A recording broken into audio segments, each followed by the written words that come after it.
तैयार रखा और बचा के रखा और अपनी महिमा लेन वास्ते सानू इस कदर संभालिया कि साडा वाल भी वाका ना होया, ना कोई दर्द, ना कोई चीज़, ना कोई फीस। ਉਹਦੇ ਦਰ ਤੇ ना लगती फीस कोई, दर्द रवे ना चीज कोई, तपदे हृदय ठारदा मेरा यीशु सूली वाला। हालेलुया। भैन ठीक हो? बिल्कुल। भैन का फोन आया, कहते मैं बहुत ज़्यादा बीमार हो गई और शरीर के विच तंदुरुस्ती नहीं हैगी, तो कहते मैं 8:30 बजे की प्रार्थना से जुड़ नहीं सकती। लेकिन मैं इन्होंने एक गल कही, 8:30 वाली प्रार्थना के विच जुड़ना जरूरी आ। जब 8:30 वाली प्रार्थना से जुड़ोगे तो रोग भी खत्म हो जाएंगे। हो गए? दूजे दिन सैट हो गए सी। देखो परमेश्वर की किरपा, जब आप परमेश्वर के नाल जुड़ते हैं, उसकी संगति के नाल जुड़ते हैं, तो परमेश्वर की करता, रोग तो इदा ही ठीक कर दिंदा। सो अज आप किस तरह जीवन के विच आउणा, किस तरह परमेश्वर के नाल मिलना, वो देखांगे। और मत्ती 3 अध्याय उसकी एक आयत पढ़ांगे। कोई भी मेरे लिए पढ़ेगा। मत्ती 3 अध्याय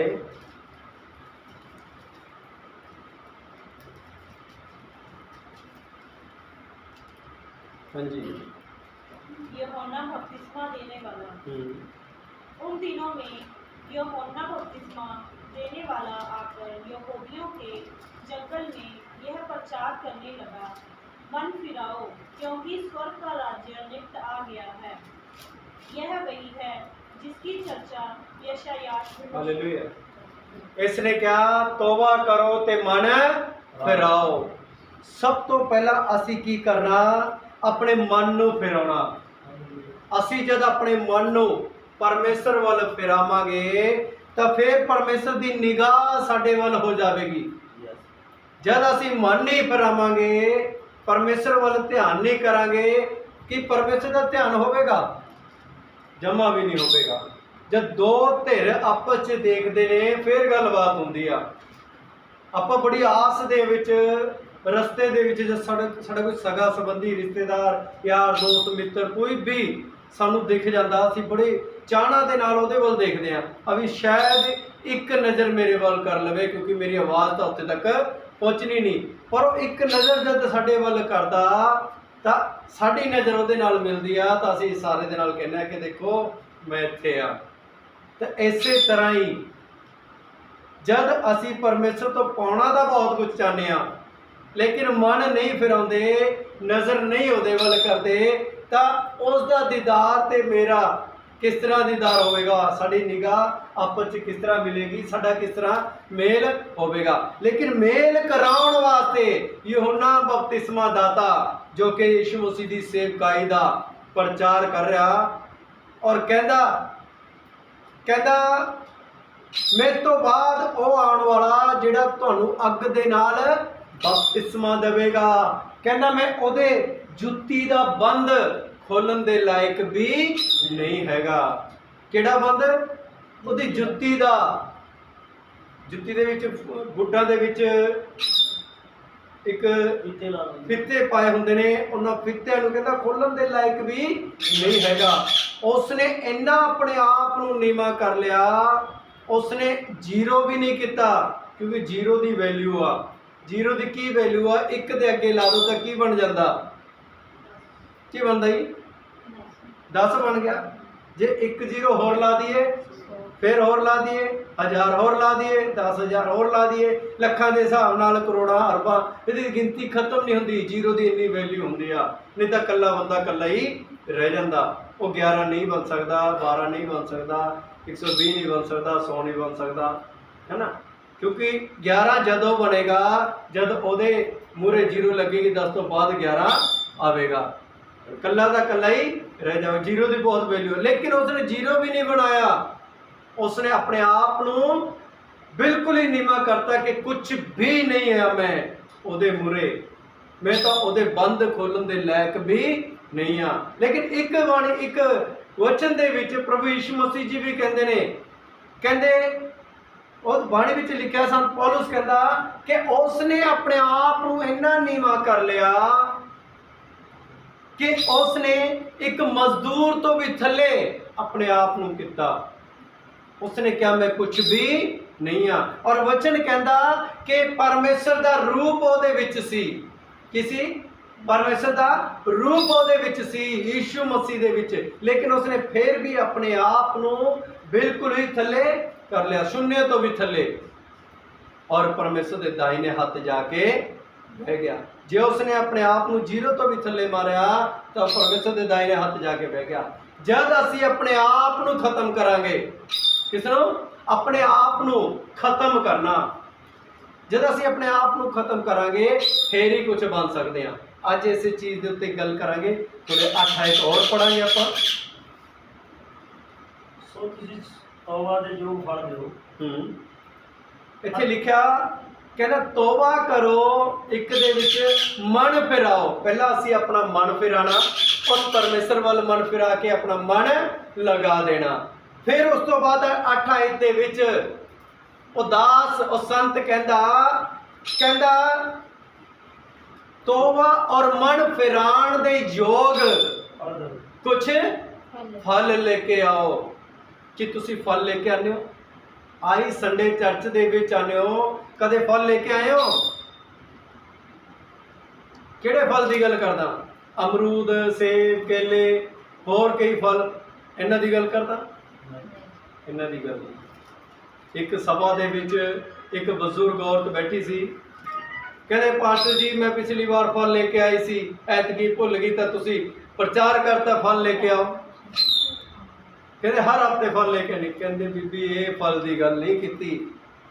ਪ੍ਰਭੂ ਦੇ ਵਿੱਚ ਕੁਝ ਫਲ, ਤੁਸੀਂ ਮਨ ਫਿਰਾਇਆ, ਤੋਬਾ ਕੀਤੀ ਆ ਪਾਪਾਂ ਤੋਂ, ਔਰ ਪਾਪਾਂ ਤੋਂ ਤੋਬਾ ਕਰਨ ਤੋਂ ਬਾਅਦ ਇਹ ਮਨ ਫਿਰਾਇਆ ਕਿ ਦੁਬਾਰਾ ਮੈਂ ਇਹਨਾਂ ਵੱਲ ਮੂੰਹ ਨਹੀਂ ਕਰਨਾ, ਮੈਂ ਹੁਣ ਇਹਨਾਂ ਤੋਂ ਮਨ ਫੇਰ ਚੁੱਕਿਆ। ਲੇਕਿਨ ਕਈ ਪਾਪ ਇਹੋ ਜਿਹੇ ਨੇ ਜਿਹੜੇ ਪਾਪ ਸਾਡੇ ਜ਼ਿੰਦਗੀ ਦੇ ਵਿੱਚ ਨੇ, ਢੀਠ ਅੜਬੀ ਪਾਪ ਨੇ, ਜਿਹੜੇ ਕਹਿੰਦੇ ਨੇ ਮੈਂ ਤੈਨੂੰ ਛੱਡਣਾ ਨਹੀਂ, ਔਰ ਅਸੀਂ ਉਹਨੂੰ ਛੱਡਣਾ ਚਾਹੁੰਦੇ ਹਾਂ ਪਰ ਉਹ ਪਾਪ ਸਾਨੂੰ ਛੱਡਣਾ ਨਹੀਂ ਚਾਹੁੰਦੇ। ਤੋਬਾ ਤਾਂ ਕਰ ਲਿਆ, ਅਸੀਂ ਪ੍ਰਭੂ ਦੇ ਹੋ ਗਏ, ਅੱਜ ਤੋਂ ਪਾਪ ਛੱਡਦੇ। ਲੇਕਿਨ ਇੱਕ ਪਾਪ ਇਹੋ ਜਿਹਾ ਸਾਡੇ ਮਨ ਵਿੱਚ ਰਹਿ ਗਿਆ ਜਿਸ ਨੂੰ ਅਸੀਂ ਛੱਡਦੇ ਹਾਂ ਪਰ ਉਹ ਸਾਨੂੰ ਛੱਡ ਨਹੀਂ ਰਿਹਾ, ਕਿਉਂਕਿ ਸਾਨੇ ਮਨ ਫਿਰਾਇਆ ਹੀ ਨਹੀਂ। ਔਰ ਮਨ ਫਿਰਾਣ ਯੋਗ ਫਲ ਤਾਂ ਜਦ ਲੈ ਕੇ ਆਵਾਂਗੇ ਜਦ ਅਸੀਂ ਉਸ ਪਾਪ ਕੰਨਿਓ ਮਨ ਫਿਰਾ ਕੇ ਉਸ ਨੂੰ ਇਗਨੋਰ ਕਰ ਦਾਂਗੇ। ਜਦ ਇਗਨੋਰ ਕਰਾਂਗੇ ਉਹ ਪਾਪ ਜਿਹੜਾ ਸਾਡੇ ਦਿਨ ਪ੍ਰਤੀ ਦਿਨ ਢੀਠ ਹੋ ਕੇ ਸਾਡੇ ਅੰਦਰ ਰਮਿਆ ਹੋਇਆ, ਉਸ ਨੂੰ ਜਦ ਖਤਮ ਕਰਾਂਗੇ, ਉਹਦੇ ਵੱਲੋਂ ਮਨ ਫਿਰਾਵਾਂਗੇ, ਫਿਰ ਅਸੀਂ ਪਰਮੇਸ਼ਰ ਦੇ ਪ੍ਰਤੀ ਫਲ ਲੈ ਕੇ ਆਵਾਂਗੇ। ਉਹ ਫਲ ਕਿਹੋ ਜਿਹਾ ਹੋਵੇਗਾ? ਉਹ 10 ਨਹੀਂ 20 ਨਹੀਂ 100 ਗੁਣਾ ਸਾਡੇ ਜੀਵਨ ਦੇ ਵਿੱਚ ਕੀ ਕਰੇਗਾ? ਅਦਭੁਤ ਫਲ ਲੈ ਕੇ ਆਵੇਗਾ। ਲੇਕਿਨ ਉਸ ਫਲ ਵਾਸਤੇ ਪਹਿਲਾਂ ਸਾਨੂੰ ਕੀ ਕਰਨਾ ਪਵੇਗਾ? ਆਪਣੇ ਆਪ ਨੂੰ ਖਤਮ ਕਰਨਾ ਪਵੇਗਾ। ਕਿ ਤੁਸੀਂ ਤਿਆਰ ਹੋ ਆਪਣੇ ਆਪ ਨੂੰ ਖਤਮ ਕਰਨ ਵਾਸਤੇ? ਪਰਮੇਸ਼ਰ ਦਾ ਵਚਨ ਕਹਿੰਦਾ ਜਿਹੜਾ ਇਸ ਜ਼ਿੰਦਗੀ ਦੇ ਨਾਲ ਪਿਆਰ ਕਰਦਾ ਉਹ ਇਸ ਨੂੰ ਖੋ ਬੈਠੇਗਾ, ਲੇਕਿਨ ਜਿਹੜਾ ਇਸ ਜ਼ਿੰਦਗੀ ਤੋਂ ਨਫ਼ਰਤ ਕਰਦਾ ਕਹਿੰਦਾ ਇਸ ਨੂੰ ਪਾ ਲਵੇਗਾ। ਖਤਮ ਕਰੀਏ ਕਿ ਸੰਭਾਲ ਕੇ ਰੱਖੀਏ? ਕਈ ਲੋਕ ਤਾਂ ਇੱਦਾਂ ਹੀ ਕਰੀ ਜਾਂਦੇ ਨੇ, ਲੈ ਅਸੀਂ ਤਾਂ ਬਚ ਗਏ, ਮਰ ਗਏ ਤੀ। ਮਾਰਨਾ, ਜੀਵਨ ਦੇਣਾ ਉਸ ਪਰਮੇਸ਼ਰ ਦੇ ਹੱਥ 'ਚ। ਜਦ ਅਸੀਂ ਇਸ ਜੀਵਨ ਨੂੰ ਇਗਨੋਰ ਕਰ ਦਾਂਗੇ ਵੀ ਹੋਵੇ ਨਾ ਹੋਵੇ ਤਾਂ ਸਾਨੂੰ ਕੋਈ ਲਾਭ ਨਹੀਂ, ਲੇਕਿਨ ਅਸੀਂ ਪ੍ਰਭੂ ਦੇ ਵਿੱਚ ਵਧੀਏ। ਜੀਣਾ ਮੇਰੇ ਲਈ ਕੀ ਆ? ਹਾਨੀ ਆ। ਮਰਨਾ ਮੇਰੇ ਲਈ ਲਾਭ ਆ। ਮਰਨਾ ਮੇਰੇ ਲਈ ਲਾਭ ਆ। ਤਾਂ ਅਸੀਂ ਕੀ ਕਰੀਏ?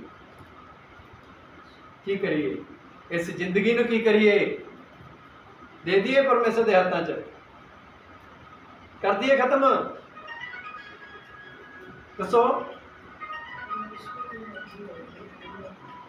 ਹਾਏ ਮੇਰੇ ਬੱਚੇ, ਹਾਏ ਮੇਰਾ ਘਰ-ਬਾਰ, ਹਾਏ ਮੇਰਾ ਪਤੀ, ਹਾਏ ਮੇਰੀ ਪਤਨੀ, ਇੱਦਾਂ ਹੀ ਰਹਿ ਜਾਂਦਾ। ਲੇਕਿਨ ਜਦ ਜਾਂਦਾ ਤਾਂ ਸਭ ਕੁਝ ਇੱਥੇ ਹੀ 15-20 ਦਿਨ ਬੜਾ ਵਿਰਲਾਪ ਕਰਦੇ ਨੇ, ਉਸ ਤੋਂ ਬਾਅਦ ਫਿਰ ਜ਼ਿੰਦਗੀ ਉਸੇ ਤਰ੍ਹਾਂ ਹੀ ਚੱਲਦੀ ਰਹਿੰਦੀ ਆ। ਜੇ ਤੁਸੀਂ ਜ਼ਿੰਦਗੀ ਪਾਣਾ ਚਾਹੁੰਦੇ ਹੋ ਸਦਾ ਦੀ, ਤਾਂ ਸਾਨੂੰ ਮਰਨਾ ਪਵੇਗਾ। ਕੀ ਕਰਨਾ ਪਵੇਗਾ?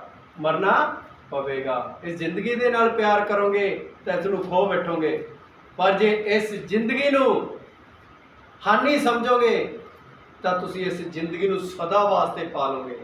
ਉਹ ਕਿਸ ਤਰ੍ਹਾਂ ਪਾਣਾ? ਤੁਸੀਂ ਤੁਹਾਡੇ ਵਿੱਚੋਂ ਕਿਸੇ ਨੇ ਖੇਤੀ ਕੀਤੀ ਆ, ਕਿਸੇ ਨੇ ਬੀਜ ਨੂੰ ਬੀਜਿਆ, ਕਿਸ ਨੇ ਬੀਜਿਆ ਬੀਜ ਨੂੰ? ਤੁਹਾਨੂੰ ਪਤਾ, ਇੱਕ ਬੀਜ ਮੈਨੇ ਬੀਜਿਆ, ਉਹ 1 ਮਹੀਨੇ 'ਚ ਨਹੀਂ ਹੋਇਆ, 2 ਮਹੀਨੇ 'ਚ ਨਹੀਂ ਹੋਇਆ, 3 ਮਹੀਨੇ 'ਚ ਨਹੀਂ ਹੋਇਆ, 4 ਮਹੀਨੇ 'ਚ ਨਹੀਂ ਹੋਇਆ, 5 ਮਹੀਨੇ 'ਚ ਨਹੀਂ ਹੋਇਆ, ਲੇਕਿਨ ਜਿੱਥੇ 9ਵਾਂ 10ਵਾਂ ਮਹੀਨਾ ਸ਼ੁਰੂ ਹੋ ਗਿਆ ਉਸ ਦੇ ਵਿੱਚ ਅੰਕੁਰ ਫੁੱਟਣਾ ਸ਼ੁਰੂ ਹੋ ਗਿਆ। ਜਿਹੜਾ ਬੀਜ ਪਾਇਆ ਸੀ ਉਹ ਖਤਮ ਨਹੀਂ ਹੋਇਆ, ਉਹ ਬੀਜ ਖਤਮ ਨਹੀਂ ਹੋਇਆ। ਉਹ ਸਿਰਫ ਔਰ ਸਿਰਫ ਬੀਜ ਉਸ ਰੀਤੂ ਦਾ ਇੰਤਜ਼ਾਰ ਕਰ ਰਿਹਾ ਸੀ ਜਿਹੜੀ ਉਹਦੇ ਵਾਸਤੇ ਸਹੀ ਆ, ਜਿਹੜੀ ਉਹਦੇ ਵਾਸਤੇ ਸਹੀ ਆ। ਤੁਸੀਂ ਇੱਕ ਫਰੂਟ ਲਓ ਜਾਂ ਇੱਕ ਡਰਾਈ ਫਰੂਟ ਲਓ ਜਾਂ ਬਦਾਮ ਲੈ ਲਓ, ਬਦਾਮ ਨੂੰ ਤੁਸੀਂ ਬੀਜੋ, ਮੈਂ ਗਾਰੰਟੀ ਦਿੰਦਾ ਜਮਾ ਵੀ ਨਹੀਂ ਹੁੰਦਾ। ਹੋ ਜਾਏਗਾ? ਨਹੀਂ ਹੁੰਦਾ, ਕਿਉਂਕਿ ਉਸ ਨੂੰ ਠੰਡ ਦੀ ਜ਼ਰੂਰਤ ਆ। ਉਹ ਠੰਡ ਵਾਲਾ ਫਲ ਆ, ਉਹ ਠੰਡ ਦੇ ਵਿੱਚ ਹੁੰਦਾ। ਉਹ ਕਿਉਂ ਠੰਡੇ ਇਲਾਕਿਆਂ 'ਚ ਹੁੰਦਾ? ਕਿਉਂਕਿ ਉਹ ਠੰਡੀ ਹਵਾ ਔਰ ਠੰਡੇ ਮਾਹੌਲ ਦੇ ਵਿੱਚ ਪੈਦਾ ਹੁੰਦਾ। ਐਸੇ ਤਰ੍ਹਾਂ ਹੀ ਜਦ ਅਸੀਂ ਤੋਬਾ ਕਰਾਂਗੇ, ਮਨ ਫਿਰਾਵਾਂਗੇ, ਔਰ ਜਿਹੜਾ ਬੀਜ ਸਾਡੇ ਵਿੱਚ ਆ ਜੇ ਅਸੀਂ ਕਾਹਲੀ ਕਰਾਂਗੇ ਤਾਂ ਉਹ ਕਦੇ ਵੀ ਨਹੀਂ ਹੋਵੇਗਾ। ਅੱਜ ਜੇ ਅਸੀਂ ਸੰਗਤੀ 'ਚ ਆਇਆ ਔਰ ਆਂਦੇ ਸਾਰ ਅਸੀਂ ਕੀ ਕਿਹਾ ਕਿ ਪਰਮੇਸ਼ਰ ਨੇ ਸਾਨੂੰ ਬਰਕਤ ਦੇ ਅੱਜ ਹੀ ਦੇ ਦੇਣੀ ਆ। ਅੱਜ ਪਾਸਟਰ ਨੇ ਕਿਹਾ ਪਰਮੇਸ਼ਰ ਤੁਹਾਨੂੰ ਬਰਕਤ ਦੇਣ ਵਾਲਾ ਪਰਮੇਸ਼ਰ। ਮੈਂ ਕਦੇ ਵੀ ਬਰਕਤ ਦਾ ਪ੍ਰਚਾਰ ਨਹੀਂ ਕਰਦਾ, ਲੇਕਿਨ ਬਹੁਤ ਸਾਰੇ ਪਾਸਟਰ ਕਹਿੰਦੇ ਨੇ, ਬਰਕਤ ਦਾ ਪ੍ਰਚਾਰ ਕਰਦੇ ਨੇ ਕਿ ਪਰਮੇਸ਼ਰ ਬਰਕਤ ਦੇਵੇਗਾ, ਪਰਮੇਸ਼ਰ ਤੁਹਾਨੂੰ ਗੱਡੀਆਂ ਦੇਵੇਗਾ, ਪਰਮੇਸ਼ਰ ਤੁਹਾਡੇ ਜੀਵਨ ਨੂੰ ਪਲਟਣ ਜਾ ਰਿਹਾ, ਪਰਮੇਸ਼ਰ ਤੁਹਾਡੇ ਜੀਵਨ 'ਚ ਬਹੁਤ ਕੁਝ ਕਰਨ ਜਾ ਰਿਹਾ। ਲੇਕਿਨ ਉਹ ਇੱਕ ਲਾਲਚ ਆ। ਕੀ ਆ? ਲਾਲਚ ਆ। ਅਸੀਂ ਲਾਲਚ ਦੇ ਨਾਲ ਉਸ ਦੇ ਵਿੱਚ ਜੁੜ ਰਹੇ ਹਾਂ। ਪਿਛਲੇ ਦਿਨਾਂ ਦੇ ਵਿੱਚ ਭੈਣ ਨਿਸ਼ੂ, ਅੱਜ ਤੋਂ ਤਕਰੀਬਨ 2 ਸਾਲ 2-2.5 ਸਾਲ ਦੀ ਗੱਲ ਆ, ਭੈਣ ਨਿਸ਼ੂ ਕਹਿੰਦੀ ਜੀ ਪਾਸਟਰ ਜੀ ਪ੍ਰਾਰਥਨਾ ਕਰੋ। ਮੈਂ ਕਿਹਾ ਪ੍ਰਾਰਥਨਾ ਕਰ ਦਿੰਦੇ ਹਾਂ, ਕਿਸ ਚੀਜ਼ ਵਾਸਤੇ? ਕਹਿੰਦੇ ਗੁਪਤਾ। ਮੈਂ ਕਿਹਾ ਪਰਮੇਸ਼ਰ ਕਹਿੰਦਾ ਜੋ ਗੁਪਤ ਹੈ, ਜੋ ਹਨੇਰੇ 'ਚ ਆ, ਉਹ ਜਾਗਰ 'ਚ ਪਰਮੇਸ਼ਰ ਆਪਣੇ ਆਪ ਕਰ ਦੇਵੇਗਾ। ਮੈਂ ਕਿਹਾ ਗੱਲ ਦੱਸ ਕੀ ਹੈ, ਫਿਰ ਮੈਂ ਪ੍ਰਾਰਥਨਾ ਕਰਾਂਗਾ। ਕਹਿੰਦੇ ਨਹੀਂ ਜੀ ਮੈਂ ਗੁਪਤਾ, ਤੁਸੀਂ ਬਸ ਪ੍ਰਾਰਥਨਾ ਕਰ ਦਿਓ ਹੋ ਜੇ। ਮੈਂ ਕਿਹਾ ਚਲ ਤੁਸੀਂ ਨਹੀਂ ਦੱਸਦੇ ਤਾਂ ਮੈਂ ਪਰਮੇਸ਼ਰ ਨੂੰ ਪੁੱਛਦਾ, ਪ੍ਰਭੂ ਜੀ ਮੈਨੂੰ ਦੱਸ ਦਿਓ ਇਹਨਾਂ ਨੂੰ ਕਿਸ ਚੀਜ਼ ਦੀ ਜ਼ਰੂਰਤ ਆ। ਪਰਮੇਸ਼ਰ ਦਿਖਾ ਰਿਹਾ ਕਿ ਇੱਕ ਗੱਡੀ ਆ। ਮੈਂ ਕਿਹਾ ਪ੍ਰਭੂ ਯਿਸੂ ਮਸੀਹ ਜੀ ਜੋ ਇਹ ਵਾਹਨ ਲੈਣਾ ਚਾਹੁੰਦੇ ਨੇ ਇਹਨਾਂ ਨੂੰ ਦੇ ਦਿਓ।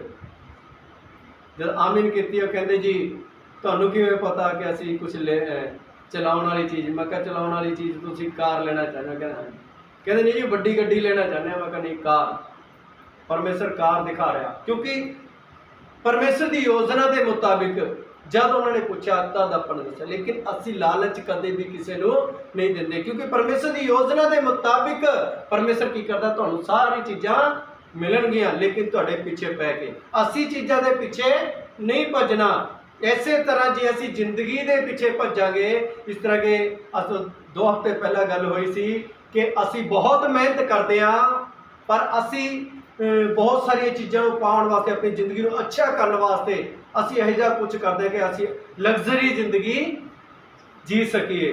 ਅੱਛੇ ਏਸੀ ਹੋਵੇ, ਅੱਛੀ ਏਸੀ ਗੱਡੀ ਹੋਵੇ, ਅੱਛਾ ਅਸੀਂ ਆਫਿਸ 'ਚ ਜਾ ਕੇ ਬੈਠੇ ਇੱਕ ਸਾਈਨ ਕਰੀਏ ਔਰ ਘਰ ਨੂੰ ਆ ਜਾਈਏ। ਇਹੋ ਜਿਹੀ ਜ਼ਿੰਦਗੀ ਹਰ ਇੱਕ ਇਨਸਾਨ ਚਾਹੁੰਦਾ, ਲੇਕਿਨ ਪਰਮੇਸ਼ਰ ਕਹਿੰਦਾ ਜਿਹੜਾ ਇਸ ਜ਼ਿੰਦਗੀ ਦੇ ਵੱਲ ਧਿਆਨ ਕਰੇਗਾ ਇਸ ਜ਼ਿੰਦਗੀ ਨੂੰ ਖੋ ਬੈਠੇਗਾ। ਲੇਕਿਨ ਜਿਹੜਾ ਇਸ ਜ਼ਿੰਦਗੀ ਨੂੰ ਹਾਨੀ ਸਮਝੇਗਾ, ਤੁੱਛ ਜਾਣੇਗਾ, ਪਰਮੇਸ਼ਰ ਕਹਿੰਦਾ ਉਹ ਜ਼ਿੰਦਗੀ ਨੂੰ ਹਾਸਲ ਕਰ ਲਵੇਗਾ। ਜਦ ਤੱਕ ਬੀਜ ਮਰਦਾ ਨਹੀਂ ਤਦ ਤੱਕ ਉਹਦੇ 'ਚ ਜੀਵਨ ਵੀ ਨਹੀਂ ਆਉਂਦਾ। ਤੁਸੀਂ ਕਦੇ ਵੀ ਕੋਈ ਵੀ ਬੀਜ ਕੇ ਦੇਖੋ, ਉਹ ਬੀਜ 1 ਨਹੀਂ 2 ਨਹੀਂ 3 ਨਹੀਂ, ਜਦੋਂ ਉਹਦੀ ਰੁੱਤੂ ਆਵੇਗੀ 2 ਮਹੀਨੇ 3 ਮਹੀਨੇ ਬਾਅਦ ਉਹ ਮਰੇਗਾ ਨਹੀਂ, ਖਤਮ ਨਹੀਂ ਹੋਵੇਗਾ, ਉਹ ਗਲੇਗਾ ਨਹੀਂ। ਲੇਕਿਨ ਉਹਦੇ ਮਰਨ ਦਾ ਜਿਹੜਾ ਸਮਾਂ ਨਾ ਉਸ ਸਮੇਂ ਆਵੇਗਾ ਜਦੋਂ ਉਹ ਰਿਤੂ ਉਹਦੇ ਨਾਲ ਮਿਲਣ ਜਾਰੀ ਹੁੰਦੀ ਆ।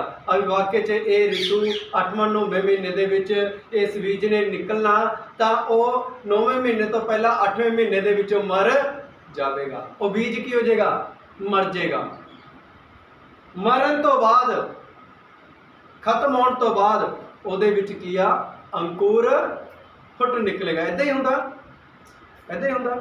ਕਣਕ ਦਾ ਦਾਣਾ ਜਦ ਤੱਕ ਮਰਦਾ ਨਹੀਂ ਤਦ ਤੱਕ ਉਹ ਜਿਉਂਦਾ ਨਹੀਂ, ਲੇਕਿਨ ਜਦੋਂ ਜੀਵਿਤ ਹੁੰਦਾ ਤਾਂ ਕੀ ਕਰਦਾ? ਬਹੁਤ ਸਾਰੀ ਜ਼ਿੰਦਗੀ ਆਪਣੇ ਨਾਲ ਲੈ ਕੇ ਆਉਂਦਾ। ਕਿ ਅਸੀਂ ਚਾਹੁੰਦੇ ਹਾਂ, ਵਚਨ ਕਹਿੰਦਾ ਤੂੰ ਬਚ ਤੇ ਤੇਰਾ ਘਰਾਣਾ ਵੀ ਬਚਾਇਆ ਜਾਵੇਗਾ।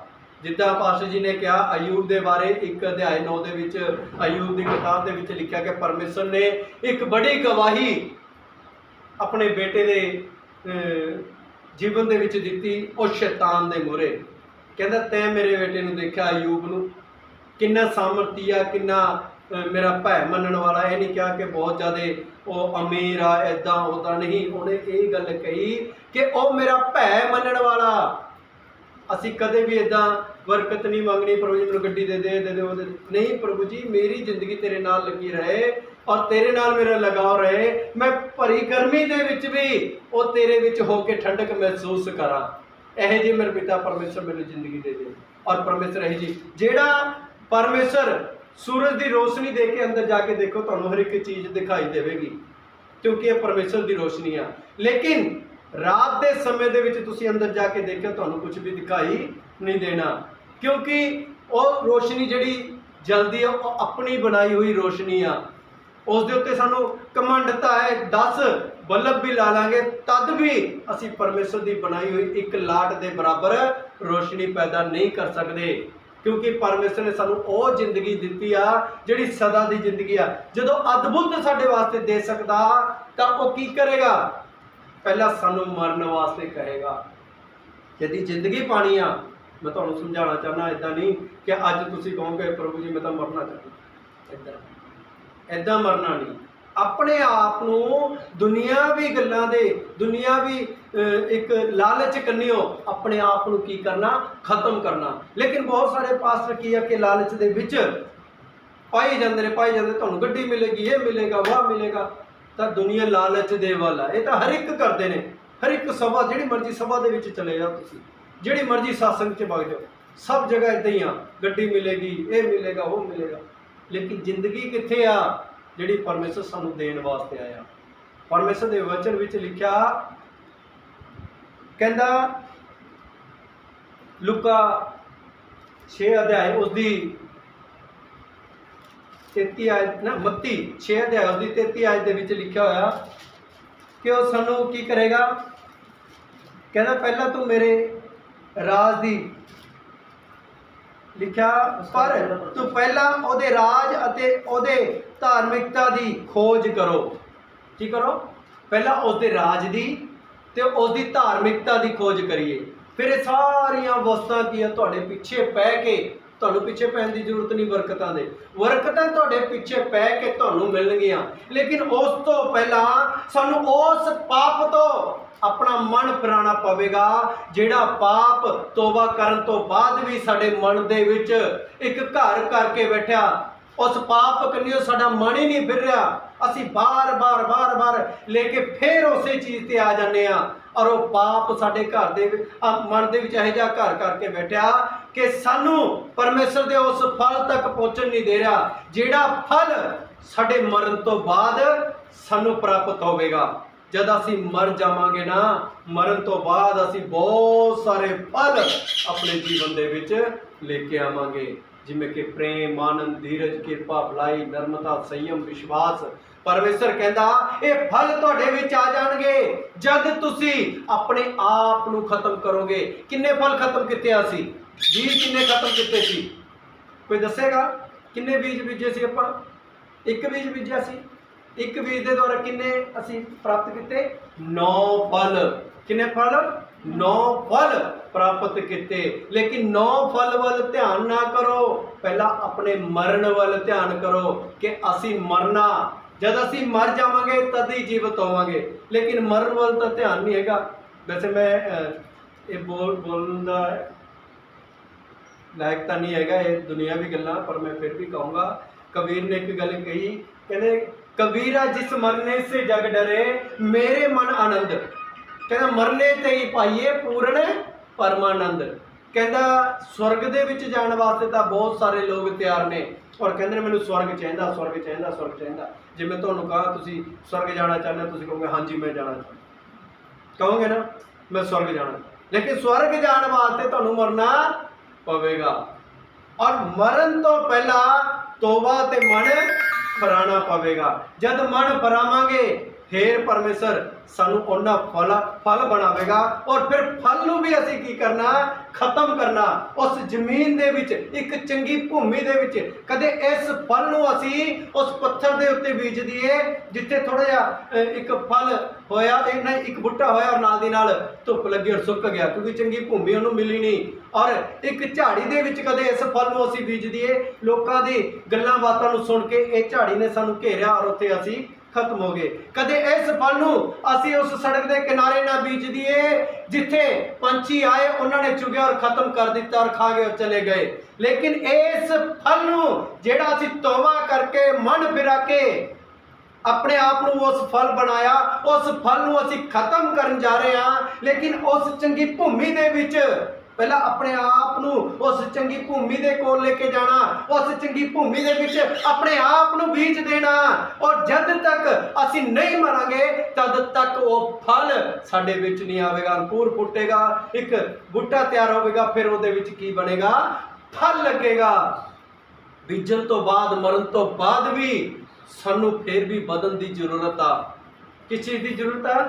ਵਧਣ ਦੀ ਜ਼ਰੂਰਤ ਆ। ਜਦ ਅਸੀਂ ਵਧਾਂਗੇ ਔਰ ਹਰੇ ਹਰੇ ਪੱਤੇ, ਅੱਛੇ ਫਲ, ਜਦ ਅੰਕੁਰ ਫੁੱਟੇਗਾ ਤਾਂ ਪ੍ਰੇਮ, ਆਨੰਦ, ਧੀਰਜ, ਕਿਰਪਾ, ਨਰਮਤਾ, ਭਲਾਈ, ਸੰਯਮ, ਵਿਸ਼ਵਾਸ ਪਰਮੇਸ਼ਰ ਸਾਡੇ ਵਿੱਚ ਪੈਦਾ ਕਰੇਗਾ। ਇਹ ਜੇ ਫਲਾਂ ਨੂੰ ਤਦ ਅਸੀਂ ਪਰਮੇਸ਼ਰ ਦੇ ਵਿੱਚ ਜੀਵਨ ਪ੍ਰਾਪਤ ਕਰ ਸਕਦੇ ਹਾਂ, ਤਦ ਅਸੀਂ ਪਰਮੇਸ਼ਰ ਦੇ ਸਵਰਗ ਵਿੱਚ ਵਾਰਿਸ ਹੋ ਸਕਦੇ ਹਾਂ। ਲੇਕਿਨ ਸਵਰਗ ਦਾ ਲਾਲਚ ਨਹੀਂ ਦੇ ਰਿਹਾ ਮੈਂ ਤੁਹਾਨੂੰ ਕਿ ਸਿੱਧਾ ਸਵਰਗ ਦੇ ਵਿੱਚ ਜਾਵਾਂਗੇ ਆਪਾਂ। ਹੈ ਪ੍ਰਭੂ ਕਰਨ ਵਾਲੇ ਲੋਕ ਸਵਰਗ ਦੇ ਵਿੱਚ, ਹੈ ਪ੍ਰਭੂ ਕਰਨ ਵਾਲੇ ਲੋਕ ਬਚਨ ਕਹਿੰਦਾ ਕਿ ਸਵਰਗ ਦੇ ਵਾਰਿਸ ਨਹੀਂ ਹੋਣਗੇ। ਕਹਿੰਦਾ ਬੇਸ਼ੱਕ ਤੁਹਾਨੇ ਭਵਿਸ਼ਵਾਣੀਆਂ ਕੀਤੀਆਂ ਹੋਣ, ਮੇਰੇ ਵਾਂਗੂ ਕੋਈ ਚੰਗਾ ਪ੍ਰਚਾਰ ਕਰਤਾ ਹੋਵੇ, ਬਹੁਤ ਸਾਰੀ ਦੁਨੀਆ ਨੂੰ ਮਗਰ ਲਾ ਲਿਆ ਹੋਵੇ, ਬਹੁਤ ਸਾਰੇ ਰੋਗਾਂ ਨੂੰ ਚੰਗਾ ਕਰ ਦਿੱਤਾ ਹੋਵੇ, ਮੁਰਦਿਆਂ ਨੂੰ ਜਿਉਂਦਾ ਕਰ ਦਿੱਤਾ ਹੋਵੇ, ਪਰਮੇਸ਼ਰ ਕਹਿੰਦਾ ਹੈ ਪ੍ਰਭੂ ਕਰਨ ਵਾਲੇ ਲੋਕਾਂ ਨੂੰ ਕਹੇਗਾ ਕਿ ਮੈਂ ਤੁਹਾਨੂੰ ਕਦੇ ਜਾਣਿਆ ਵੀ ਨਹੀਂ ਕਿ ਤੁਸੀਂ ਕੌਣ ਹੋ। ਐਂਡ ਦੇ ਸਮੇਂ ਦੇ ਵਿੱਚ ਪਰਮੇਸ਼ਰ ਕੀ ਕਰੇਗਾ? ਉਹਨਾਂ ਦਾ ਇਨਕਾਰ ਕਰ ਦੇਵੇਗਾ, ਕਿਉਂਕਿ ਪਰਮੇਸ਼ਰ ਦੇ ਵਚਨ ਵਿੱਚ ਲਿਖਿਆ ਪ੍ਰਕਾਸ਼ਿਤ ਵਾਕਿਆ 20:11 ਦੇ ਵਿੱਚ ਕਹਿੰਦਾ ਉਹਨਾਂ ਦਾ ਜਿਹੜਾ ਨਿਆਂ ਆ ਉਹਨਾਂ ਦੀ ਕਰਨੀਆਂ ਦੇ ਅਨੁਸਾਰ ਕੀਤਾ ਜਾਵੇਗਾ। ਹਾਲੇਲੂਇਆ। ਕਹਿੰਦਾ ਉਹਨਾਂ ਦਾ ਨਿਆਂ ਉਹਨਾਂ ਦੀ ਕਰਨੀਆਂ ਦੇ ਅਨੁਸਾਰ ਕੀਤਾ ਜਾਵੇਗਾ। ਫਿਰ ਅਸੀਂ ਜਿਹੜੇ ਤੋਬਾ ਕਰ ਚੁੱਕੇ ਹਾਂ, ਮਨ ਫਿਰਾ ਚੁੱਕੇ ਹਾਂ ਔਰ ਫਲ ਵੀ ਲੈ ਆਏ ਹਾਂ, ਔਰ ਸਾਡੇ ਚੰਗੀ ਭੂਮੀ ਦੇ ਵਿੱਚ ਵੀ ਬੀਜ ਲਿਆ ਔਰ ਫਲ ਆ ਵੀ ਗਏ, ਉਸ ਤੋਂ ਬਾਅਦ ਵੀ ਜੇ ਅਸੀਂ ਨਰਕ ਦੇ ਵਿੱਚ ਚਲੇ ਗਏ ਤਾਂ ਫਿਰ ਕੀ ਹੋਵੇਗਾ?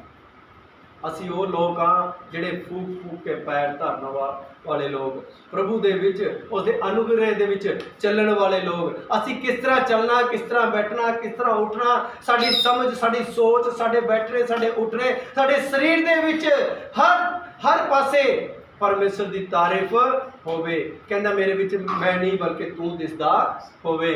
ਜਦ ਪਰਮੇਸ਼ਰ ਦਾ ਰੂਪ ਕਹਿੰਦਾ ਤੇਰੇ ਵਿੱਚ ਨਾ ਬਣ ਜਾਵੇ ਤਦ ਤੱਕ ਤੂੰ ਕੀ ਕਰ? ਪਰਮੇਸ਼ਰ ਦੇ ਵਿੱਚ ਬਣਿਆ ਰਹਿ। ਔਰ ਪਰਮੇਸ਼ਰ ਦਾ ਰੂਪ ਜਦ ਤੇਰੇ ਵਿੱਚ ਆਵੇਗਾ, ਸ਼ੀਸ਼ੇ ਦੇ ਮੂਹਰੇ ਖੜ ਕੇ ਦੇਖਿਓ, ਤੁਹਾਨੂੰ ਤੁਹਾਡਾ ਚਿਹਰਾ ਨਹੀਂ ਤਾਂ ਤੁਹਾਨੂੰ ਪਰਮੇਸ਼ਰ ਨਜ਼ਰ ਆਵੇਗਾ। Hallelujah, hallelujah. ਯਾਕੂਬ ਦੀ ਪੱਤਰੀ ਦੇ ਵਿੱਚ ਇੱਕ ਅਧਿਆਇ, ਉਸ ਦੀ 2 ਆਇਤ ਦੇ ਵਿੱਚ ਲਿਖਿਆ, ਪੜਾਂਗੇ।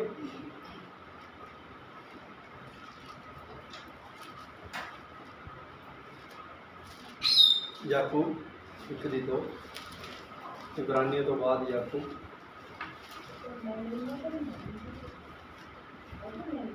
ਇਹ ਮੇਰੇ ਭਰਾਵੋ, ਜਦ ਤੁਸੀਂ ਭਾਂਤ ਦੇ ਪਤਿਆਰਾਂ ਵਿੱਚ ਪਾਓ, ਇਹਨੂੰ ਪੂਰਨ ਆਨੰਦ ਦੀ ਗੱਲ ਜਾਣੋ। ਕਿਉਂਕਿ ਤੁਸੀਂ ਜਾਣਦੇ ਹੋ ਅੱਜ ਤੁਹਾਡੀ ਨਿਸ਼ਚੈ ਦੀ ਪ੍ਰੀਖਿਆ ਕੀ ਬਣਾਉਂਦੀ ਹੈ। ਹਾਲੇਲੂਇਆ। ਬਸ ਅੱਜ ਤੁਸੀਂ ਸੱਚੇ ਸੰਪੂਰਨ ਹੋ, ਤੁਹਾਨੂੰ ਕਿਸੇ ਗੱਲ ਦਾ ਘਾਟਾ, ਸਾਰੀਆਂ ਗੱਲਾਂ ਇਸ ਦੇ ਵਿੱਚ ਹੀ ਆ। ਹੈ ਮੇਰੇ ਭਰਾਵੋ, ਪਰਮੇਸ਼ਰ ਦਾ ਦਾਸ ਕਹਿੰਦਾ ਹੈ ਮੇਰੇ ਭਰਾਵੋ, ਜਾਂ ਤੁਸੀਂ ਭਾਂਤ ਦੀ ਪ੍ਰੀਖਿਆਵਾਂ ਦੇ ਵਿੱਚ ਪੈ ਜਾਓ ਤਾਂ ਤੁਸੀਂ ਇਸ ਨੂੰ ਕੀ ਕਰੋ, ਆਨੰਦ ਦੀ ਗੱਲ ਸਮਝੋ। ਕਿਹੜੀ ਗੱਲ ਸਮਝੀਏ? ਆਨੰਦ ਦੀ ਗੱਲ। ਅੱਜ ਸਾਡੇ ਜੀਵਨ ਦੇ ਵਿੱਚ ਪ੍ਰੀਖਿਆ ਆਈ ਆ, ਤੁਹਾਡੇ ਜੀਵਨ ਦੇ ਵਿੱਚ ਪ੍ਰੀਖਿਆ ਆਈ ਆ, ਤਾਂ ਤੁਸੀਂ ਕੀ ਕਰੋ? ਦੁਖੀ ਹੋ ਜਾਓ, ਨਾੜੀ ਫੁਲਾ ਲਓ ਦਿਮਾਗ ਦੀ, ਬਹੁਤ ਜ਼ਿਆਦਾ ਕਸ਼ਟ ਆ ਗਿਆ ਜੀ, ਇਹ ਹੋ ਗਿਆ, ਨਹੀਂ। ਆਨੰਦ ਦੀ ਗੱਲ ਸਮਝੋ ਕਿ ਮੇਰੇ ਜੀਵਨ ਦੇ ਵਿੱਚ ਪ੍ਰੀਖਿਆ, ਇਹਦਾ ਮਤਲਬ ਕਿ ਮੈਂ ਪਰਮੇਸ਼ਰ ਦੀ ਨਿਗਾਹ ਦੇ ਵਿੱਚ ਹਾਂ। ਅਯੂਬ ਜਿਹੜਾ ਸੀ ਉਹ ਆਨੰਦਿਤ ਹੋਇਆ, ਉਸਦੇ ਕੋਲੋਂ ਸਾਰਾ ਲਗਜ਼ਰੀ ਜ਼ਿੰਦਗੀ ਸੀ, ਜਿਸ ਤਰ੍ਹਾਂ ਪਾਸਟਰ ਜੀ ਨੇ ਕਿਹਾ।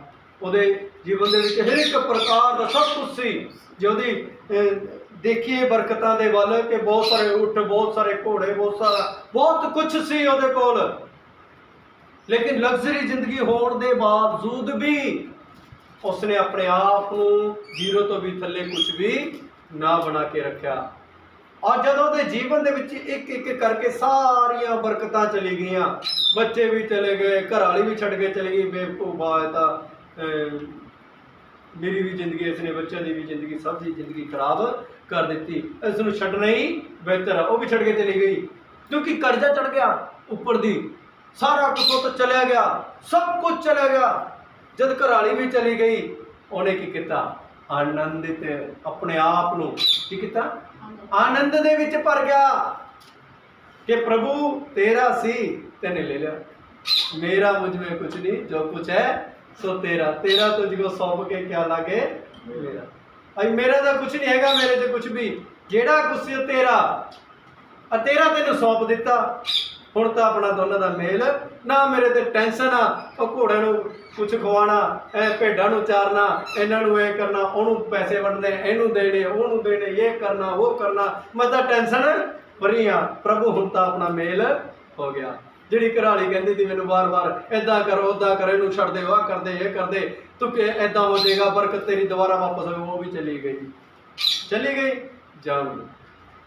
ਲੇਕਿਨ ਹੁਣ ਤਾਂ ਮੇਰਾ ਮੇਲ ਤੇਰੇ ਨਾਲ ਹੋ ਗਿਆ, ਪੂਰਾ ਆਨੰਦ ਹੋਇਆ, ਕੋੜੀ ਹੋ ਗਿਆ, ਸਰੀਰ ਦੇ ਵਿੱਚ ਰੋਗੀ ਹੋ ਗਿਆ, ਲੇਕਿਨ ਪਰ ਦੁਖੀ ਨਹੀਂ ਹੋਇਆ। ਕੀ ਹੋਇਆ? ਆਨੰਦਿਤ ਹੋਇਆ। ਆਨੰਦ ਦੇ ਵਿੱਚ ਭਰਨ ਤੋਂ ਬਾਅਦ ਪਰਮੇਸ਼ਰ ਨੇ ਸ਼ੈਤਾਨ ਨੂੰ ਪੂਰੇ ਫਕਰ ਦੇ ਨਾਲ, ਜਿਸ ਤਰ੍ਹਾਂ ਇਹਨਾਂ ਨੇ ਕਿਹਾ ਪਾਸਟਰ ਜੀ ਨੇ, ਕਿ ਪਵਿੱਤਰ ਆਤਮਾ ਦੇ ਦੁਆਰਾ, ਦਾਸਾਂ ਦੇ ਦੁਆਰਾ ਪਰਮੇਸ਼ਰ ਗੱਲ ਕਰਦਾ ਸੀ, ਲੇਕਿਨ ਪਰਮੇਸ਼ਰ ਡਾਇਰੈਕਟ ਕਿਸੇ ਨਾਲ ਗੱਲ ਨਹੀਂ ਕਰਦਾ ਸੀ। ਉਰੇ ਤੱਕ ਕਿ ਮੂਸਾ ਨਾਲ ਵੀ ਪਵਿੱਤਰ ਆਤਮਾ ਦੇ ਸਵਰਗਦੂਤਾਂ ਦੇ ਰਾਹੀਂ ਗੱਲ ਕਰਦਾ ਸੀ, ਲੇਕਿਨ ਇੱਥੇ ਡਾਇਰੈਕਟ ਗਵਾਹੀ ਦੇ ਰਿਹਾ ਸ਼ੈਤਾਨ ਨੂੰ, ਇਹ ਮੇਰਾ ਪ੍ਰਿਯ ਪੁੱਤਰ ਆ, ਇਸ ਤੋਂ ਮੈਂ ਕੀਆ ਆਨੰਦਿਤ ਹਾਂ। ਕਿਉਂਕਿ ਇਹ ਵੀ ਕਹਿੰਦਾ ਇਹ ਕਿਸੇ ਲਾਲਚ ਦੇ ਨਾਲ ਤੇਰੇ ਨਾਲ ਜੁੜਿਆ ਹੋਇਆ। ਉਹ ਲਾਲਚ ਜਿਹੜਾ ਸੀ, ਲਾਲਚ ਕੀ ਸੀ? ਮੇਰੇ ਕੋਲ ਇੰਨੀ ਗੱਡੀਆਂ, ਮੇਰੇ ਕੋਲ ਇੰਨਾ ਕੁਛ ਆ, ਮੇਰੇ ਏਡੇ ਬੰਗਲੇ, ਜ਼ਮੀਨ ਜਾਇਦਾਦ, ਇਹ ਉਹ, ਜਿਹੜੀ ਜ਼ਮੀਨ ਉਹਦੀ ਸੀ, ਜਿਹੜਾ ਬੈਠਣ ਦਾ ਟੁਕੜਾ ਸੀ ਉੱਤੋਂ ਵੀ ਚਲਿਆ ਗਿਆ, ਫਿਰ ਵੀ ਆਨੰਦਿਤ ਆ। ਫਿਰ ਸ਼ੈਤਾਨ ਨੂੰ ਕਹਿੰਦਾ, ਸ਼ੈਤਾਨ ਬੜਾ ਮੂੰਹ ਲਟਕਾ ਕੇ ਕਹਿੰਦਾ ਵਾਕਈ 'ਚ ਬਿਨਾਂ ਲਾਲਚ ਤੋਂ ਤੇਰੇ ਨਾਲ ਪ੍ਰੇਮ ਕਰੇ। ਜਦੋਂ ਅਸੀਂ ਜਾਨ ਨੂੰ ਹੱਥ ਪਾਉਣ ਲੱਗਿਆ, ਕਹਿੰਦਾ ਠਹਿਰ, ਕਹਿੰਦਾ ਇਹਦੀ ਜਾਨ ਨੂੰ ਹੱਥ ਨਾ ਲਾ ਦੀ, ਕਿਉਂਕਿ ਆਪਣਾ ਕੰਟਰੈਕਟ ਜਿਹੜਾ ਸੀ ਸਿਰਫ ਇੱਥੇ ਤੱਕ ਸੀ। ਉਹੀ ਪਤਨੀ ਉਹਦੇ ਕੋਲ ਵਾਪਸ ਆ ਗਈ, ਬੱਚੇ 4 ਗੁਣਾ, ਜਿਹੜਾ ਵੀ ਫਲ ਸੀ 4 ਗੁਣਾ, ਜਿਹੜਾ ਵੀ ਕੁਝ ਖੋਇਆ 4 ਗੁਣਾ, ਜਿਹੜੀ ਵੀ ਜ਼ਮੀਨ ਗਈ 4 ਗੁਣਾ, ਸਭ ਕੁਝ ਪਰਮੇਸ਼ਰ ਨੇ ਉਸ ਨੂੰ 4 ਗੁਣਾ ਵਾਪਸ ਦੇ ਦਿੱਤਾ, ਕਿਉਂਕਿ ਉਹ ਪਰਮੇਸ਼ਰ ਦੇ ਵਚਨਾਂ ਦੇ ਵਿੱਚ, ਉਸ ਦੇ ਵਿਸ਼ਵਾਸ ਦੇ ਵਿੱਚ ਵਧਿਆ ਔਰ ਉਸ ਦੇ ਵਿੱਚ ਅੱਛੇ ਤਰੀਕੇ ਨਾਲ ਚੱਲਿਆ। ਜਦ ਅਸੀਂ ਆਨੰਦਿਤ ਹੋਵਾਂਗੇ ਤਾਂ ਇਸ ਨੂੰ ਅਸੀਂ बड़े मायूस वाली गल, दुख वाली गल ना समझिए, बोलकर आनंदित होइए, फकर वाली गल समझिए कि असी परमेश्वर की निगाह दे विच हां, क्योंकि असी फल लिया चुके हैं और फल लग चुके ने। प्रेम, आनंद, धीरज, कृपा, नम्रता, भलाई, विश्वास सब कुछ साडे जीवन च आ चुकिया। ये उस टाइम की गल आ जब असी फलों के विच भर चुके हैं। ये उस टाइम की गल नहीं हैगी हजे तो असी तौबा की, मन भी नहीं फिराया और असी प्रभु के 20 साल तो, 15 साल तो, 10 साल तो, 12 साल तो हाँ, अजे मन नहीं फिराया साने, हजे फल तक ही लेके आवांगे, असी उस जमीन तक भी नहीं पहुंचे जिहड़ी जमीन ने सानू बधाउणा। और परमेश्वर की कह रहा ਕਹਿੰਦਾ ਇਹਨੇ ਬਹੁਤ ਔਕੜਾਂ ਦਾ ਸਾਹਮਣਾ ਕੀਤਾ, ਬਹੁਤ ਮੁਸੀਬਤਾਂ ਦਾ ਸਾਹਮਣਾ ਕੀਤਾ। ਉਸ ਭੂਮੀ ਦੇ ਵਿੱਚ ਇਹ ਗਲਿਆ, ਉਸ ਭੂਮੀ ਦੇ ਵਿੱਚ ਸੜਿਆ, ਉਸ ਭੂਮੀ ਦੇ ਵਿੱਚ ਪੈਦਾ ਹੋਇਆ। ਫਿਰ ਇਹਦੇ ਵਿੱਚ ਫਲ ਆਏ ਨੇ, ਔਰ ਫਲ ਆਉਣ ਤੋਂ ਬਾਅਦ ਦਰਖਤ ਕੀ ਆ, 12 ਮਾਸੀ ਹੋ ਗਿਆ। ਕੀ ਹੋ ਗਿਆ? 12 ਮਹੀਨੇ 'ਚ 12 ਪ੍ਰਕਾਰ ਦਾ ਫਲ ਉਹਦੇ ਵਿੱਚ ਲੱਗਿਆ। ਔਰ ਸ਼ੈਤਾਨ ਨੂੰ ਕੀ ਲੱਗਿਆ, ਇਹਦਾ ਸੁੰਦਰ ਬੜਾ, ਇਹਨੂੰ ਤਹਿਸ ਨਹਿਸ ਕਰਦੇ ਆ। ਕਹਿੰਦੇ ਜੇ ਗੁਆਂਢੀ ਨੇ ਫਲਾਨੀ ਚੀਜ਼ ਲਈ ਆ, ਉਹ ਤੇ ਜੇ ਜੈਲਸੀ ਆ ਤਾਂ ਰੱਬ ਅੱਗੇ ਦੁਆ ਕਰਦਾ ਕਿ ਇਹਦੀ ਆ ਚੀਜ਼ ਖਤਮ ਹੋ ਜਾਏ। ਇਹ ਦੁਆ ਨਹੀਂ ਕਰਦਾ ਕਿ ਪ੍ਰਭੂ ਇਹਨੂੰ ਦਿੱਤਾ ਤੂੰ ਸਭ ਨੂੰ ਦੇ, ਫਿਰ ਮੈਨੂੰ ਵੀ ਦੇ ਦੇਵੀਂ। ਲੇਕਿਨ ਕਦੇ ਅਸੀਂ ਕਿਸੇ ਤੇ ਕੁੜਕੜਾਈਏ ਨਾ, ਔਰ ਆਨੰਦਿਤ ਹੋਈਏ ਆਪਣੀ ਗਰੀਬੀ ਦੇ ਵਿੱਚ, ਆਪਣੇ ਦੁੱਖਾਂ ਦੇ ਵਿੱਚ, ਆਪਣੀ ਮੁਸੀਬਤਾਂ ਦੇ ਵਿੱਚ। ਆਨੰਦ ਦੇ ਨਾਲ ਪਰਮੇਸ਼ਰ ਦੇ ਭਵਨ ਦੇ ਵਿੱਚ ਆਈਏ ਔਰ ਪਰਮੇਸ਼ਰ ਦੇ ਨਾਲ ਜੁੜੀਏ। ਜੋ ਪਰਮੇਸ਼ਰ ਦੇ ਦਾਸ ਕੁਝ ਸਿਖਾ ਰਹੇ ਨੇ ਪਵਿੱਤਰ ਆਤਮਾ ਦੀ ਸਹਿਭਾਗਿਤਾ ਦੇ ਵਿੱਚ ਹੋ ਕੇ, ਉਸ ਦੇ ਵਿੱਚ ਆਨੰਦਿਤ ਹੋਈਏ। ਔਰ ਪਰਮੇਸ਼ਰ ਕੋਈ ਸਾਡੇ ਜੀਵਨ ਦੇ ਵਿੱਚ ਬੇਕਾਰ ਗੱਲਾਂ ਨਹੀਂ ਸਿਖਾਉਂਦਾ, ਚੰਗੀਆਂ ਗੱਲਾਂ ਸਾਡੇ ਜੀਵਨ ਦੇ ਵਿੱਚ ਅੱਗੇ ਵਧਣ ਵਾਸਤੇ ਲੈ ਕੇ ਆਉਂਦਾ ਕਿ ਇਹਨਾਂ ਚੀਜ਼ਾਂ ਦੇ ਦੁਆਰਾ ਤੇ ਤੇਰੇ ਜੀਵਨ ਦੇ ਵਿੱਚ ਇੱਕ ਬੜੀ ਬਰਕਤ ਆਵੇਗੀ, ਜੋ ਬਰਕਤ ਕੋਈ ਵੀ ਸ਼ੈਤਾਨੀ ਤਾਕਤ ਤੇ ਤੋਂ ਛੀਨ ਖੋ ਨਹੀਂ ਸਕਦੀ। ਫਿਰ ਲਿਖਿਆ ਵਚਨ ਦੇ ਵਿੱਚ ਕਹਿੰਦਾ, ਕਿਉਂ ਜੋ ਤੁਸੀਂ ਜਾਣਦੇ ਹੋ ਭਾਈ ਤੁਹਾਡੀ ਨੇਚਾ ਦੇ ਪਰਖਿਆ ਧੀਰਜ ਬਣਾਉਂਦੀ ਹੈ। ਕਹਿੰਦਾ हिंदी ਦੇ ਵਿੱਚ ਲਿਖਿਆ, कहता आनंद की बात समझो ये जानते हुए कि तुम्हारे विश्वास के परखे जाने से धीरज उत्पन्न होता है। जब साडा विश्वास परखिया जा रहा कि अज तक तो इन्नी मुसीबत लेके आए कि पिछे हट जाए, सब कुछ छड़ दे, लेकिन इत्थे जे धीरज साडे जीवन दे विच आना, धीरज तुहानूं पता किवें चलदा? तुसीं खरगोश ते कछुए दी कहानी सुनी आ? किस किस ने सुनी आ? प्रीति वडे सुनी आ? कौन जितदा? कछुआ तो इदा करके चलता और खरगोश इदा करके चलता है, पता नहीं कितने पहुंचू खरगोश, और कछुआ इदा करके चलता। तुहानूं पता धीरज जिहड़ा ना वो भी कछुए दे समान आ। धीरज धीरे धीरे धीरे धीरे सुस्ता, धीरज की है सुस्ता, धीरे धीरे धीरे धीरे साडी जिंदगी दे विच काम करदा, हौली हौली, जिहड़ी सानूं पता नहीं लगदी, जिहड़ी सानू पता नहीं लगती प्रभु कम कर रहा भी कि नहीं कर रहा, सानू पता ही नहीं लगता। लेकिन जिन्हों की जिंदगी जो एकदम कार डिगी, कोठी डिगी, ये डिग गया, वो डिग गया, हाँ हाँ हाँ हुण कर रहा प्रभु काम, लेकिन वो जीवन दे वल नहीं है, वो बरकतां दे वल ने। बरकतां मिलणगियां धीरे धीरे धीरे धीरे धीरे धीरे परमेश्वर की करूगा साडी जिंदगी दे विच कार्य करूंगा, क्योंकि धीरज नूं इस करके बनाया कि इंसान अपने विश्वास दे विच धीरज दे नाल इस नूं ग्रहण करे और एकदम परमेश्वर की करेगा साडे जीवन दे विच बरकतां देवेगा, तद बरकत देवेगा। लेकिन फिर भी साने उस बरकत वाल ध्यान नहीं करना। जे ध्यान साडा होगा हाँ परमेश्वर बरकत देवेगा, धीरज रखते हैं, बरकत देवेगा, धीरज नहीं, ਇਹਦਾ मतलब कि साडा ध्यान परमेश्वर वाल नहीं बरकत वाल सी कि वचन कहता कि तू परमेश्वर के राज्य की खोज करते तुहानूं सारी चीज़ां मिल जाएंगियां, मिलणगियां, पर ध्यान नहीं रखना परमेश्वर देवेगा। हालेलुया। धीरज नूं की करिए, अपना काम करन दा मौका दईए और धीरज साडे जीवन दे विच काम करेगा और एक बड़ी बरकत साडे जीवन दे विच लेके आवेगा। सो परमेश्वर इस वचन दे नाल जो जीवन है और जीवन सानू जद मिलेगा जद असीं तौबा करांगे और पापां तो मन फिरावांगे, मन फिरान जो कुछ फल लेके आवांगे और फल लियाण तो बाद असीं अच्छी भूमि दे विच अपने आप नूं उपजावांगे और अच्छी भूमि दे विच उपजाण तो बाद फिर असी 9 प्रकार का फल साडे विच होवेगा, फिर साडे जीवन दे विच एक परख आवेगी और परमेश्वर के द्वारा जब असी परखे जावांगे तो परमेश्वर धीरज नूं छड्डेगा और धीरज के द्वारा एक आशा उत्पन्न होंदी आ और आशा के द्वारा साडे जीवन दे विच की आवेगा, बड़ी बरकत आवेगी। लालच नहीं है, एक परमेश्वर का वचन है, उहदे वल बरकतां वाल नहीं ध्यान करना, सिर्फ और सिर्फ परमेश्वर के उस जीवन वाल ध्यान करना कि साने अपने आप नूं खत्म करना उन्हां गल्लां तो जिहड़ी साडे जीवन दे विच साडे परमेश्वर प्रभु यीशु मसीह तो सानूं दूर रखदियां ने। सो इसे वचन दे नाल परमेश्वर तुहानूं बरकत देवे। सारिआं नूं जय मसीह।